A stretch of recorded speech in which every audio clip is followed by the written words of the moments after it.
Bonjour la famille, bonjour à tout le monde. Coucou la famille, bonjour, bonsoir.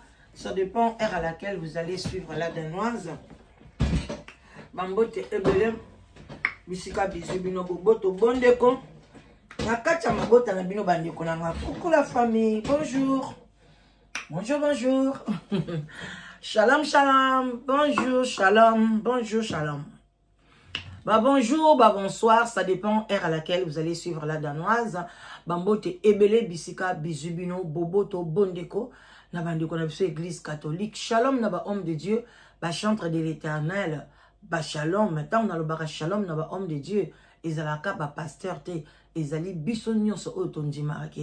Nzambe azali pi Jésus Christ azali notre sauveur akufaki pona biso. Tolobi yengi na bandeko na biso ya bundu dia Congo na église ya MPV ya Longo. Bonjour, bonjour na bandeko na biso Témoin de Jéhovah, néo apostolique, église ya MMA. Topesi bango so bambote, armée d'Isali, voilà, toute tendance confondue. Bonjour, bonjour, bonsoir. Bolandala danoise na boke binyoso toya kaka kolamsa conscience kande to yebiseki bino oyo toko yoka oyo toko mona toko yela bino yango awa na liboso soki il s'agit to analyser soki il s'agit to boya to boyi soki to yeli bino prophétie bande konanga elaxite ke prophétie wana euti epai ya Nzambe d'abord sous le baoba ezape église te ezakaka lokola ba chaîne nyonso to. Alors, ceux qui ont vu prophétie, motema na biso et sepeli to l'exaliboso, il faut qu'on examine prophétie. Examiner la prophétie, vraiment, tu peux prendre ton temps ya ko examiner prophétie. Ceux qui ont yebi ko examiner prophétie, ne place ko za la passer. Alors, ceux qui ont vu prophétie, priez pour nango, ko senga penza bolo binzambe la kisangai. Neti lelo prophétie ko eza ya coquette. Je crois na tendresse. Coquette na tendresse, nde to lobi la prophétie na bango a. Et lobi te ke nyoso ba lobi eza bongo. Mais yo mutoza pembeni ya tendresse koki maete, yo mutoza pembeni ya coquette koki maete, baki ma rappelle doki physiquement te, baki ma randoki spirituellement.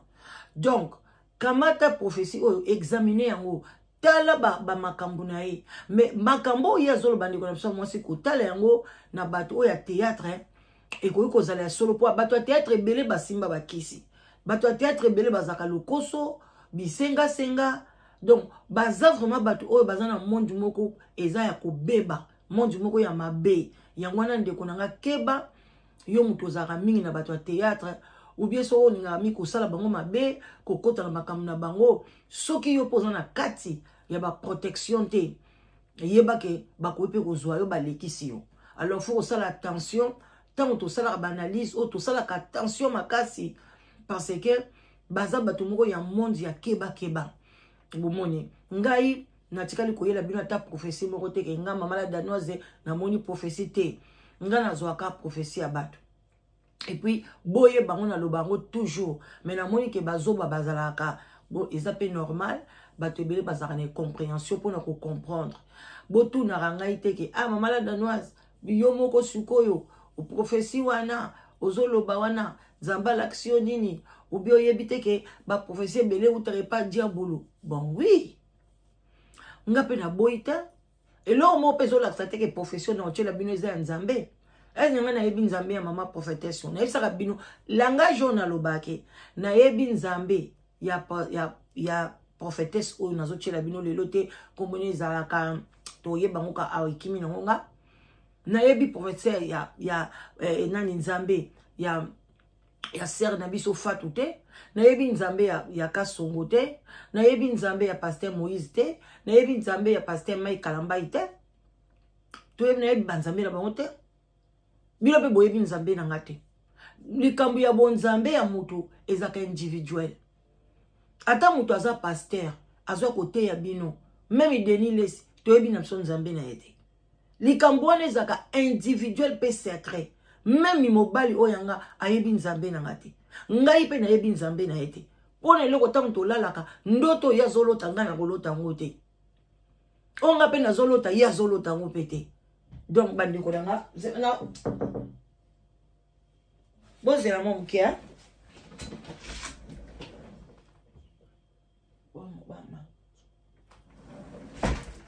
Bandi ko bozela mo muke.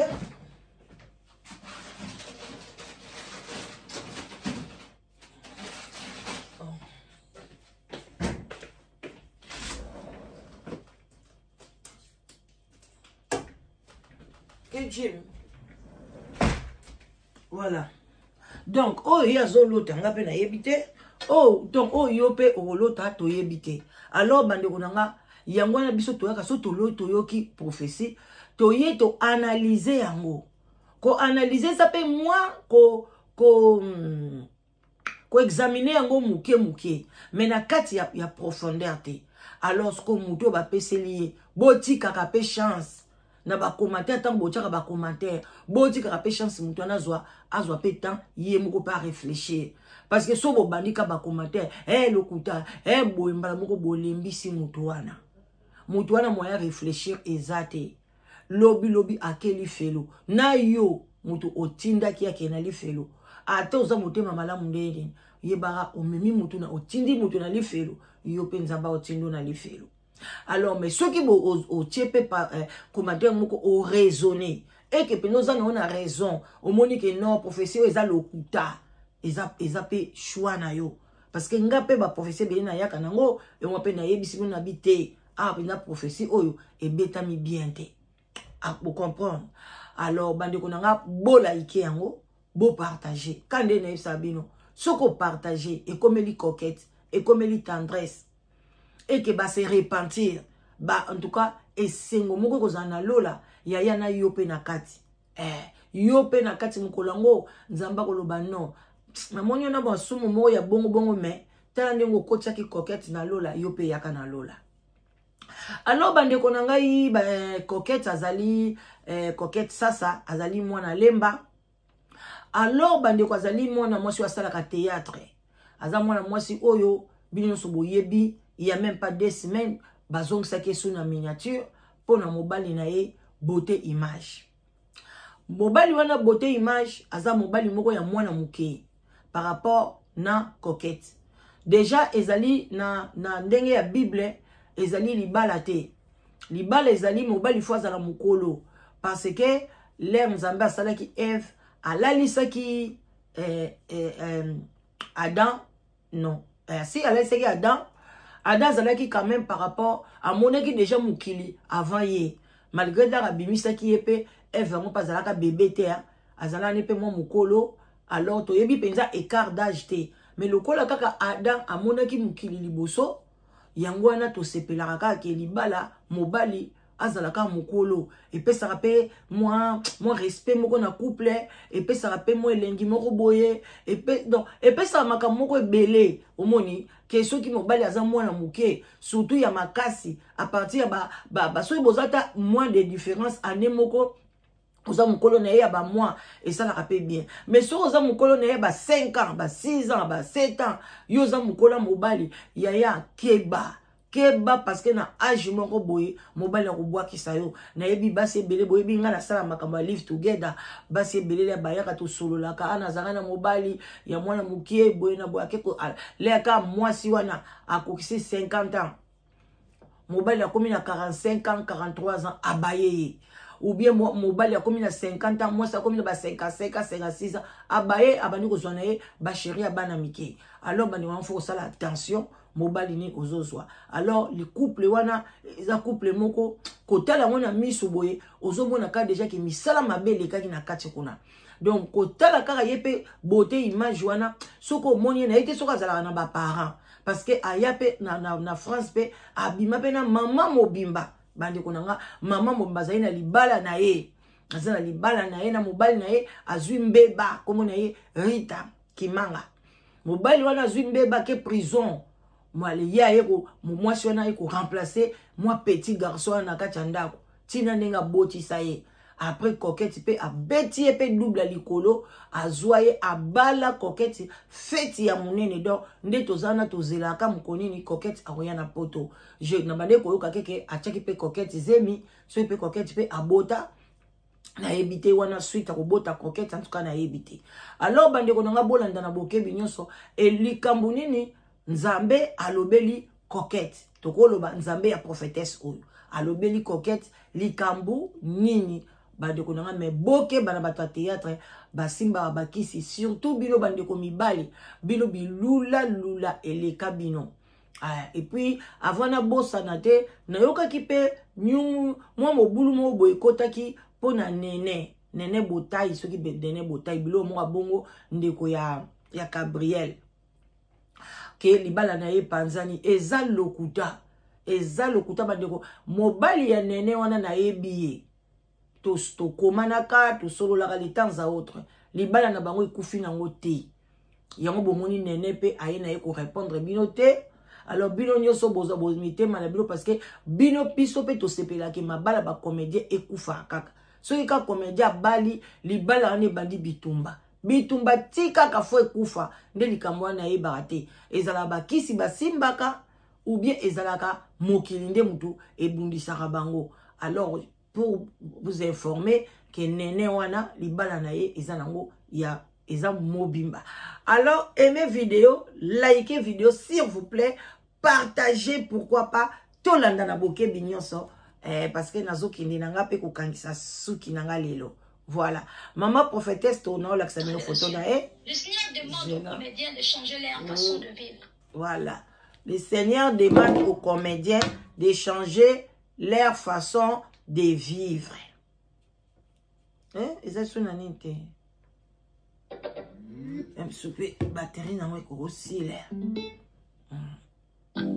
Parce que beaucoup de comédiens aujourd'hui sont perdus, bien-aimés. Beaucoup de comédiens sont perdus. Ils sont entrés dans le secte et dans les histoires, bien-aimés. C'est pourquoi le Seigneur nous envoie pour sonner la trompette, pour crier, pour avertir. Parce que quand la colère de l'Éternel viendra, bien-aimés, que le sang de ces personnes ne puisse pas tomber sur nous. C'est pourquoi nous faisons le travail de sonner la trompette, de crier, de donner des révélations de l'Éternel, bien-aimé. Je voulais d'abord parler sur Coquette, ce que j'ai reçu de la part du Seigneur Jésus-Christ. Coquette, c'est une comédienne congolaise. C'est une Congolaise. Elle joue des théâtres. Et le Seigneur m'a donné la révélation pour elle. Et le Seigneur m'a montré beaucoup de histoires. C'est pourquoi je suis venue parler sur la Bible document. Parce que le Seigneur qui m'a envoyé d'étaler ces choses. Amen, bien-aimé. C'est pour avertir les enfants de Dieu. C'est pour aider aussi les enfants de Dieu qui sont dans ces histoires d'abandonner parce que le Seigneur n'aime pas. Voilà, bien-aimé, la première révélation que le Seigneur m'a parlé sur Coquette. J'étais à la maison. Je me reposais. Pendant que je me reposais, j'ai eu une vision. Le Seigneur a ouvert mes yeux spirituels. Je suis en train de voir comme réalité comme ça. C'était pas un songe. C'était une vision que je voyais. J'ai vu Coquette. Elle parlait au téléphone. Elle a porté la perruque. La perruque là, c'était comme afro. Elle a porté la perruque afro comme ça, comme des cheveux naturels. Et elle avait son téléphone à main. Elle parlait au téléphone. Pendant qu'elle parlait au téléphone, elle marchait, elle sortait devant la parcelle, elle sortait pour aller dehors. Le Seigneur Jésus-Christ, il m'a parlé à Lingala. Bien-aimé, le Seigneur parle. Jésus-Christ, il parle, bien-aimé. Jésus-Christ, il parle comme nous. Il parle. Il parle vraiment, bien-aimé. Dieu parle. Et j'ai écouté la voix du Seigneur qui me disait, regarde, le monde qu'ils ont entré, ils ont entré dans les histoires. Alléluia. Coquette, elle est dans le monde occulte. Coquette, elle a entré partout dans les histoires des ténèbres. Elle est dans... Donc, ndeko moi si avant daki kaka boina moi ndenge vision et la rabango bazwa grâce. Quelle grâce? Yerozoba vision. Alors, amoni zamba mimie na monde mo bazalaki na Coquette. Coquette abando soana téléphone. Azako solo la na e na téléphone na e normal. Balamoko Nzambe akom kolobela ye na Lingala. Alobi tala mwana mwasi oyo ndenge azako solo la wana azako soana monde tene na monde ya mabe akota na misala ya occultisme bande kunanga bolanda. Le secte, elle est entrée dans les histoires, bien-aimées. C'est ça que l'Esprit de Dieu me disait. Dans le monde là que le Seigneur me disait, bien-aimé, c'était des mondes mystiques. C'était des sectes. Elle pratique l'occultisme. Elle est entrée dans le monde de secte. Elle est entrée partout. C'est ça que le Seigneur Dieu me disait. Alors, yo Rita Kimanga, est-ce que vous partagez vidéo? Ce qui na sali yango eza pona kolamsa conscience ya ndeko nanga pe ya ndoi nanga Rita Kimanga. Rita Kimanga oza la taille kitoko. Oza bien. Ba papa 50 ans bazé belé kuna baleka 50 ans. Ba oluka basi. Okope ko so mobile no bien. Okoso ngi pe mobile no papa bana nao. Yo moko kaka. So ipa ko sepela akolisa bébé wana ya yete. Alors, tala mwana mwasi oyo lingo sela ye défi. Oyebi dépression makasi oyo zwaka tangu ndeko mobali ya balaka. Tangu so ba dépression no belaka wana eza ba conséquences ba tiaki kombolo na monde des ténèbres baza ko ningisa yango. Soko moni mobali ya keidi epa mwasi oyo akotaka bakisi asalaka misala ya mabe ya benda nzoto ozana bana kolisa bana na yo luka mobali musu baza ebele na wakati ya mokili oyo. Parce que mobali yango pe yo landaka aza mwana muke papa ona yo aza pe na forme malunga te aza pe eloko moko te. Donc na yebaka te eza nini. Je crois mwana mobali wana ko ozanga pe ndoki te. Donc yango na tika bango na bango loba ke ceux qui opposent na misala mabe problème eza te bonne chance pour que continue entre bino no bandoki. Mais Rita soko za mutu mo boye oyebi nzambe bima na kati ya mwana mobali wana bato ebele tata wa botsa yo bana ebele oboya ye sans raison pour na kotaki boloko bongo wa botsa ka mwana moko zo kangama na ye pourquoi eloko ni ozo kangama na ye parce oboya ka déjà ya liboso okoboya pe ya mibale okoboya pe ya misato. Alors ça la attention misala ya coquette yango tokende pe tozonga prophétie pe zokosa te po baza bato batambola na mamondi ya mabe. C'est pourquoi je suis venu parler cela publiquement. L'Esprit de Dieu m'envoie de venir dire à Coquette de donner sa vie à Jésus. Le Seigneur veut sauver Coquette. Voilà. Dieu Tout-Puissant, il a besoin de Coquette de donner sa vie à Jésus-Christ, de revenir à Dieu. Et elle n'est pas seule, bien-aimée. Il y a beaucoup de jeunes du théâtre, bien-aimés. Elles sont entrées, de jeunes filles. Elles sont entrées dans le monde, dans le secte. Le Dieu Tout-Puissant m'a dit de venir parler cela et d'appeler Coquette à la repentance. Coquette, tu es l'enfant de Dieu. Ce que je parle est véritablement, est vrai devant Dieu Tout-Puissant. Le Seigneur veut te sauver. C'est pourquoi le Seigneur m'envoie de donner cette révélation publiquement. Le Seigneur ne m'a pas dit de t'appeler. Le Seigneur, il m'a révélé pour venir parler cela publiquement pour que d'autres gens qui sont dans les histoires comme toi, qu'ils puissent mettre leur vie en ordre.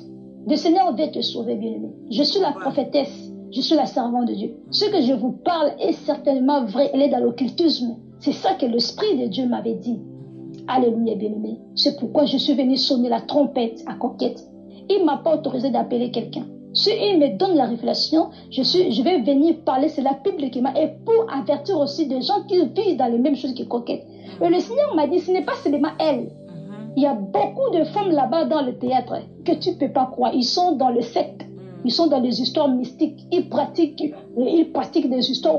Nzamba lobeli Coquette teke, Coquette a kokufa te. Awa nzamba zo lobela Coquette alingi e mingi. Abima na misala ya mabe. A rejeté misala na nyonso ya mabe. Alandela nzambe na ye. Parce que misala ngo pe o Coquette azo sala ya mabe. Tozo mona pe eloko malunga za na ngo pe te. Kobala mobali na poto eza bonheur te. Eza nango eloko te, eza nango ka vie normale. Beauté ngo pe azana epe kaka normal. Azana epe te o riche. O soki atambola ba jet privé. Voiture malunga kutu pe zate. Donc Coquette eza nango na tina moko te ozwa ba kisi pona succès. Succès ngo okokenda ngo oya pe poto awa ifale kuto tikala. Donc bon bandi ko bomoi ba Coquette tanga bayaka ba poto na ba simba ka ba kisi ba kota ba kisi. Ezaki pamba te. Ezaki pamba te. Bato ebele bayaka ba poto ba msu a na nzela ba kisi. Libala na ye na ba kisi. Ba théâtre na ye wana na ba kisi. Yango ba osenga na Coquette a changé. Ba lobite ka okufa te. Mais soki a changé te. Li felope ko zela ye. Ezaka liwa te ke mutu akufa te. Mais nzamba alobi alingi Coquette azonga et puis de commencer lobite aye ko lobango parce que nzamba alobi alobango parce que ebele o bazana monde wana ebele pe bande konanga oyo Coquette a initia pona ba se initia ka entre bango na bango ba yoka ke tala maman ya initié biso lelo ba osenga ye abima na misala oyo pona biso pe tosani to bima ba initié ka batu nde mwana yo ye bandeni ke mutu oyo yo azana misala azanganga ka mutu ndako mema yo tokende ka bongo ndepe ba pasteur basaka ba publicité boya na confession bozo ba papier yango yo bo mema bandeko na bino ka ndepe ba mema batu ndako banganga alors bandeko na nga bofunga matoi tozo continuer. Voilà. Boyoka. Occulte dans les histoires de théâtre là. C'est pourquoi le Seigneur appelle Coquette à la repentance, de revenir à Dieu, d'abandonner ces histoires-là, de sortir dans le cercle, de sortir dans le monde mystique là qu'elle était entrée. Alléluia, bien-aimé. Que le Seigneur vous bénisse. Bien-aimé, la deuxième révélation, voilà. Le Seigneur m'a montré Princesse. Voilà, Princesse, c'est une comédienne congolaise. Elle fait des théâtres aussi comme Coquette. Voilà. Le Seigneur m'a montré Princesse. Voilà. Et le Seigneur m'a dit que Princesse, elle doit donner sa vie à Jésus-Christ. Elle doit abandonner tout ce qu'elle fait, bien-aimée. Ok. Car beaucoup de jeunes dans le monde des théâtres, ils sont dans l'occultisme, ils sont dans la magie, ils sont dans la sorcellerie. C'est pourquoi l'Esprit de Dieu m'envoie d'avertir et de sonner la trompette aux gens du théâtre. HelloFresh works directly with suppliers, prioritizing local produce, so ingredients take... J'ai eu une vision pendant que je dormais, bien aimé, parce que je suis quelqu'un qui reçoit beaucoup de visions. Hein. Je reçois des messages exacts, des messages vrais. Moi, quand je vois des révélations, je vois des histoires, c'est très vrai. Voilà. Je suis la prophétesse de l'État. Je connais le monde spirituel. Je suis une femme spirituelle, bien aimée. Pendant que je dormais, le Seigneur a ouvert mes yeux spirituels. Je vis Princesse. Elle parlait avec quelques gens. Elle était devant une parcelle. Je vis, elle a porté le pantalon jean. C'est comme si c'était pantalon jean, pantalon avec quelque chose en haut comme ça. Bien aimé, ce que je vous dis est si réel. Voilà. Pendant que je suis en train de donner cette révélation. Alors, bitan azai kolala, nzambe ndeka alakisaka ye, amonaki Princesse alati pantalon ya jean na elo mobo ya likolo. Abi makambo na oloba na bino eza vérité. Yaya partager like émission et ça la kitoko makasi. Ce que comme les Princesse et que a se retrouver na kati ya prophétie oyo et ozala malama bongo la motema. Tozoloba boyoka. Le Seigneur Jésus-Christ, il est là et il me regarde de tout ce que je parle. Il me parlait de Princesse, il m'a dit, regarde là. Elle peut faire tout pour recevoir de l'argent. Elle aime beaucoup l'argent.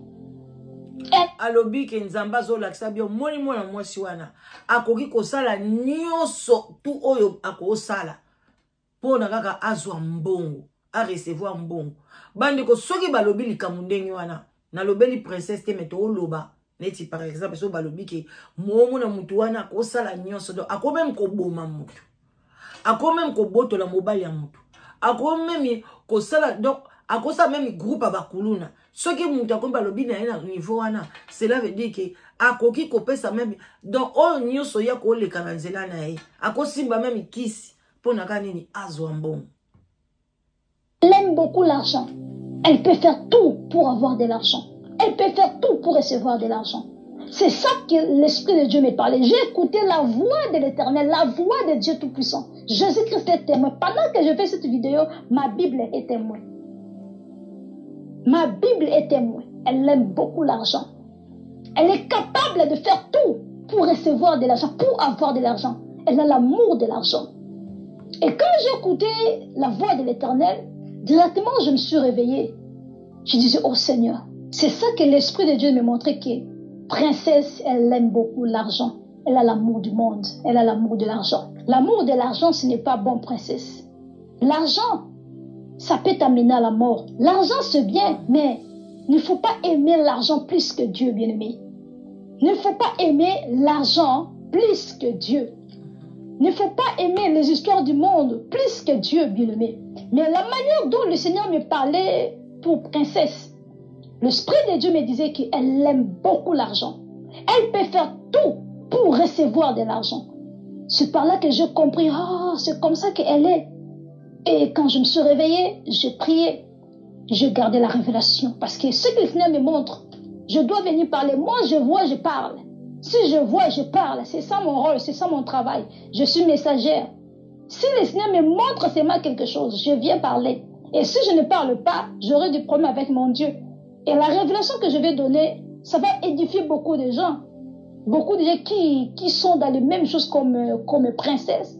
Peut-être quelques pourcentages, il peut changer.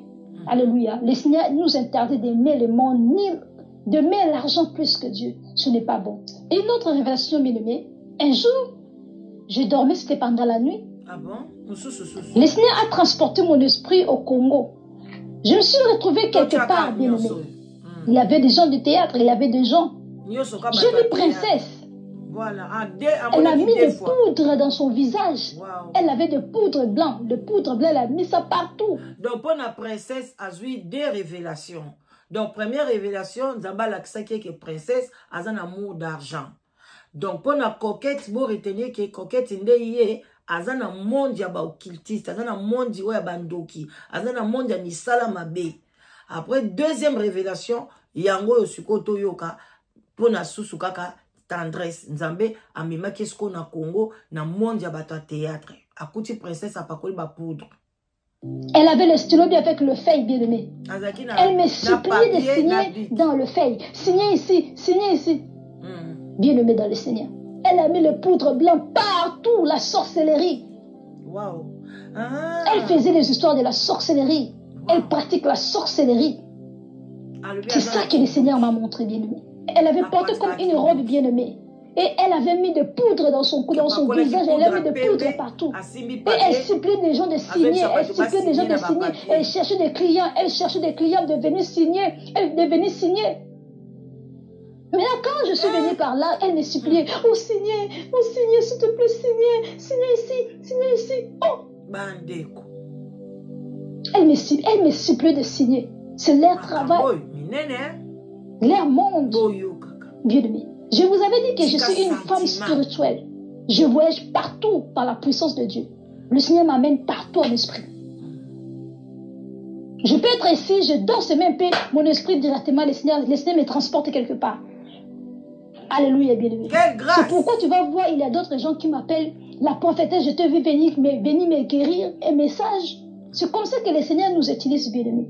Le servant de Dieu et les serviteurs de Dieu, ce sont des messagères, ce sont des anges de Dieu, ce sont des messagères. Le Seigneur travaille avec eux. Ce n'est pas seulement les anges qui parlent pour donner des messages, même nous, les serviteurs de Dieu. Le Seigneur peut prendre ton esprit pour aller donner le message à quelqu'un, pour aller guérir quelqu'un. Et c'est par là que le Seigneur me prend souvent d'aller donner des messages, d'aller guérir les gens, d'aller prier pour les gens dans leur maison. Il y a des gens qui m'ont vu déjà. Des mamans qui m'ont appelé la prophétesse, même je t'ai vu dans ma maison, je t'ai vu comme ça, tu étais bien, tu as porté ceci, tu as porté blanc, je t'ai vu avec une grosse Bible, tu étais venu me guérir, je t'ai vu, Voilà, la servante de Dieu, tous les serviteurs de Dieu et les servants de Dieu, ce sont des messagères, ce sont des serviteurs de Dieu. Le Seigneur les apprend spirituellement en esprit pour aller opérer des grandes choses dans le monde spirituel. Alléluia. Elle a mis de poudre partout dans son visage, partout. Et elle suppliait des gens de signer. Et quand elle m'a vu, elle me suppliait, viens signer, s'il te plaît, signe, pardon. Parce qu'elle sait que quand tu vas signer là-bas, tu as donné tout. Hein? Tu as donné tout ce que toi tu as. Parce que quand tu signes seulement comme ça, mais c'est déjà fini pour toi. Parce qu'elle sait qu'elle va profiter par ces signatures. Ce sont les histoires des ténèbres. Et je vis beaucoup de gens du théâtre qui étaient dans ce monde-là. Dans l'esprit. Je les ai vus. Je commence à marcher. Ko signer loko bandeko nangai ezaka ate ozwi biki na papier o signer. Ndenge ka oyaka no binga naza gauloise o signer déjà pacte. Nga naza warrior o signer déjà pacte wana oza kuna na kati. Ngai nazali Abakuk o signer déjà pacte. Ngai famille Libota o signer déjà pacte. Ngai naza boye au signer déjà pacte. Siko pacte wana yo signer. Pacte kozala kaka ya kindokite. Oko signer pe pacte na Jésus-Christ de Nazareth. O signer pacte, pas impact, pacte. Po bato bele bachaka impact te, pacte. Soko signer yango, oko signer yango pe lobi ah ngai na vraiment na bala Yesu. O signer yango. Soko sozo bala te. Koloba na Yesu problème te pa yo so bali Yesu. O signer déjà pacte ya célibat. Yesu ba obala ina corps physique ote. Yesu to obala ina corps spirituel. Lelote. Tant to obala Yesu, sexe à moitié kozalate, sexe à mobile kozalate. Yango boke ba na ba malobani boloba. Ozana osambela na yo biente. Mozolo ba na bala Yesu. Ba Yesu pe ya ba demo bazalaka. Tant pe ba oyoka ba e babali yo. O comme comment ba mari de nuit, on a zo comprendre te ngandeki na sambelaka. Mais est-ce que sambelaka un pied dedans, un pied dehors? Toi tu crois que c'est le vrai Jésus qui va venir te marier? Parce que vrai Jésus a ko ballon na corps physique te. Yongo maloba msusu ezara to comprendre ngote comment la Bible nous enseigne. Siko ndenge princesse abande ko signer, si seulement si c'est la réalité, azo signer ba pak azo ba batu bo signer. Si vous avez une position, vous avez une position. Pour l'appeler un beaucoup de position, moko boy. To landa, boko mona ke place yé pas kumisa kawana, bango da bango bandoki. Je vis, il y avait beaucoup de gens. Les gens de théâtre. Alléluia. Ils sont dans le monde occulte, ils sont dans la sorcellerie, ils sont dans la magie, ils sont dans les histoires mystiques, bien-aimés. Le Seigneur m'a montré, je vis princesse, ça c'est ma Bible. Ma Bible, je soulève ma Bible devant Dieu. Voilà. Elle pratique la sorcellerie, elle pratique les histoires de fétichisme. If you bought a car between 2014 and 2021, go put the registration plate number in this form. Elle pratique les histoires de la sorcellerie. C'est pourquoi tu vas avoir une belle femme comme ça. Dans la rue, comme ça, toi, tu vas être... Ouh, elle est belle, ouh, regardez. Les esprits, les sirènes, les esprits. Tu vas aimer une femme que tu ne connais pas, tu vas coucher avec elle. Elle va te dépouiller, elle va te voler des histoires spirituellement. C'est par là que l'Esprit de Dieu me dit, va avertir les gens du théâtre. Le théâtre congolais, le comédien et le comédienne, de tous bien aimés. Le Seigneur vous appelle à la repentance. De changer vos façons de vivre, de marcher dans la crainte de Dieu. Princesse, le Seigneur t'aime. Princesse, le Seigneur t'aime. Le monde là que toi tu es dedans, le pratique là que tu fais, princesse, laisse-moi te dire, c'est vanité de vanité. Travailler pour le Seigneur, c'est une bonne chose. Mais ce que toi tu fais dans le monde spirituel, princesse, c'est vanité de vanité. Les histoires qu'elle pratiquait, ce n'est pas bon. Elle suppliait les gens de venir signer. Elle suppliait les gens de venir écrire dans le papier. C'est par là que l'Esprit de Dieu me disait, regardez leurs œuvres. Regardez le travail qu'elle fait. Dans la sorcellerie, dans l'occultisme, dans le monde. Il y a beaucoup, le Seigneur m'a dit beaucoup là-bas dans le monde de théâtre, les comédiens là.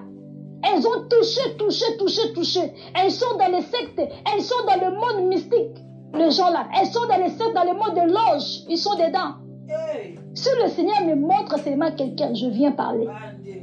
Parce que le Seigneur, j'écris celui qui a ma vie. Personne ne peut me tuer. Personne ne peut me tuer. Parce que j'ai le vrai Jésus-Christ de Nazareth. Je suis une femme spirituelle.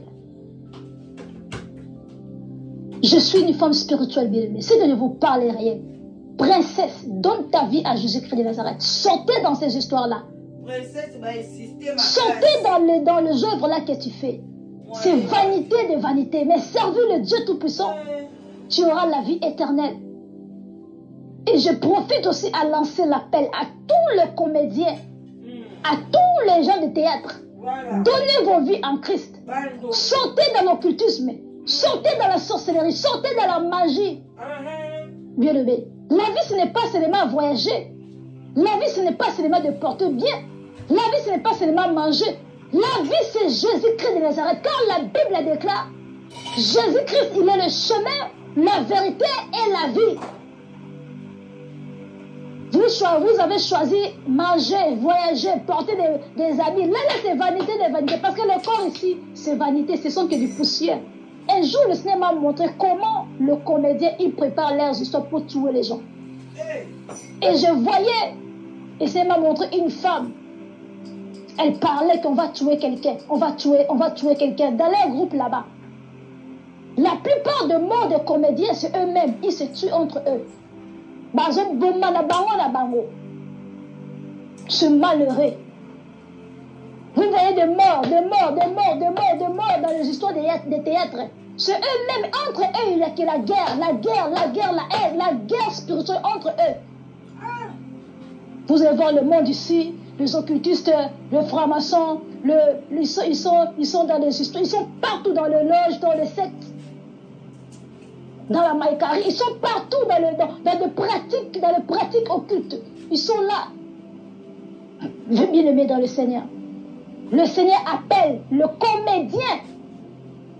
Si tu es comédien, tu écoutes ce message. Repentez-vous. Le Seigneur demande aux comédiens de donner leur vie à Jésus-Christ de Nazareth. C'est pourquoi vous mourrez chaque fois. Il y a toujours de morts de comédiens. Parce que vous ne voulez pas marcher dans la crainte de Dieu. La jalousie dans votre cœur, la haine. Alléluia. La vie, ce n'est pas seulement la robe.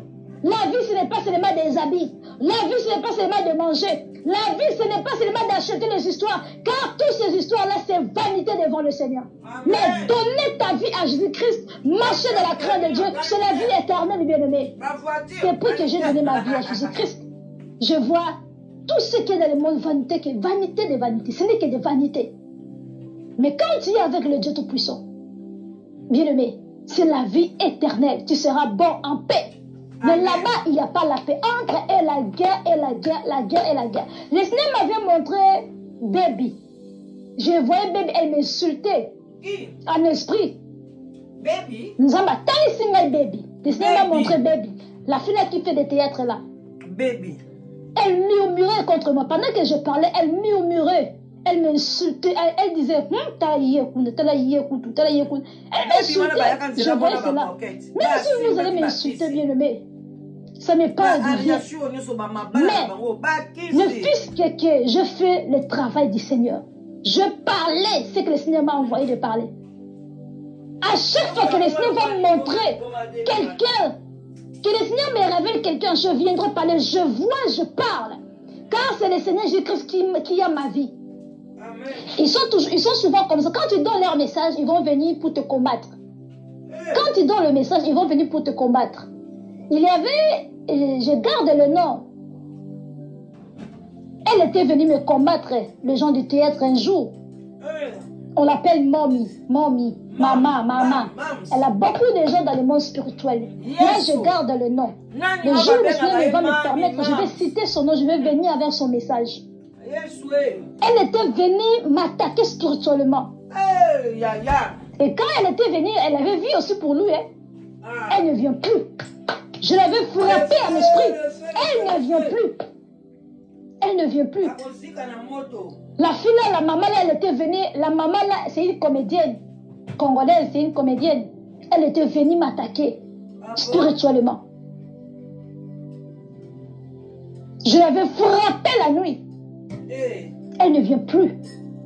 You don't need an expensive solicitor to write your will. Protect your loved ones and assets with a professionally written and Parce qu'avoir le vrai Jésus, alléluia, avoir le vrai Jésus, c'est avoir la vie éternelle. Le théâtre là, c'est des vanités. L'argent, c'est des vanités. Toutes les histoires là que vous enviez dans le monde ici, ce n'est que des vanités, bien-aimés. Ce n'est que des vanités. Mais donnez vos vies en Christ. Le Seigneur vous donnera la vie éternelle, bien-aimés. Sauve ton âme, princesse, coquette. Sortez dans le monde occulte. Sortez dans le monde occulte. Ainsi parle le Seigneur. Le Seigneur, il donne tout ce message parce qu'il vous aime. C'est pourquoi le Seigneur donne ce message, parce qu'il vous aime.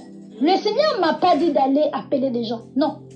Moi, mon travail, quand je reçois, je parle cela publiquement pour sauver beaucoup des âmes, pour sauver beaucoup de gens. Je n'ai pas peur de gens. Je peur que de l'éternel. Je respecte les gens, mais je n'ai pas peur du monde. Si le Seigneur, Dieu m'envoie. Voilà, bande konanga. Tokomi na suka émission na biso pona lelo, nelo ko to bengi analyse ya prophète na biso. Abesi moi ba kombo ebele. J'espère que vous comprendre. Bon silicate hein. Oyo ki so moni ke eza na ngo n'importe quoi. Oleki na yo. Mais so moni ko kozwa leçon partager yango abatu ebele. Même moni ngo n'importe quoi pona yo. Mais kozala important et pas ya mutu mususu. Il faut faire attention, bande konanga. Plus l'âge avance, plus tozo kene na suka, komona lola ezakate Jésus-Christ akokita. Liwape ezalaka. ope toko kufa pe lelo okende wapi ozala na nani okosala nini bandeko makambo ndeko mwasi alobi eza nango likambo kokakola te monde wana eza monde bakisi boyebi yango pe très bien balingi bakisi mingi alors mama oyo oza na libala yo moto otyaka bateatre na kati ya ndako mobali no atalaka bosekaka yebaka lobi lobso mobali na yo esprit wana ekoteli ye akelinga libanda kuna bato ya théâtre yebaki butu ekoteli mino na kati ya ndako yo na bana. Alors il faut faire attention soko okei kotala bato famille bota keta na bakouple na bango bulu yeke abakuka na bakouple na bango bulu yeke même ba Nigeria obomona ba Hollywood ba simba bakisi ba kota na monju wana kosakana te bokende kolukata papa na zala neti na konki boye ya Côte d'Ivoire bokomone na kati ya formation alati ko tuteni papa mo kombo na ekiminga donc babiloko ebelo bomona balingi bato balika batalana baboye na boye ezaka mingi ya bonzambe te. Alors biso toyaka ka olamusa bino conscience oyo aza na mato ya koyoka ayoki oyo aza na motema ya kondima andimi bo partager émission oyo ekomela coquette ekomela pe na tendresse parce que nzambe alingi bango babongola mitema na bango. À bon attendeur, salut. Tokutani, bon samedi à tout le monde. Likez l'émission et partagez. Et vous allez kitoko makasi. I love. Bye bye. Nazoki Kanksa Suki. Tokutani lobby. Bye bisous.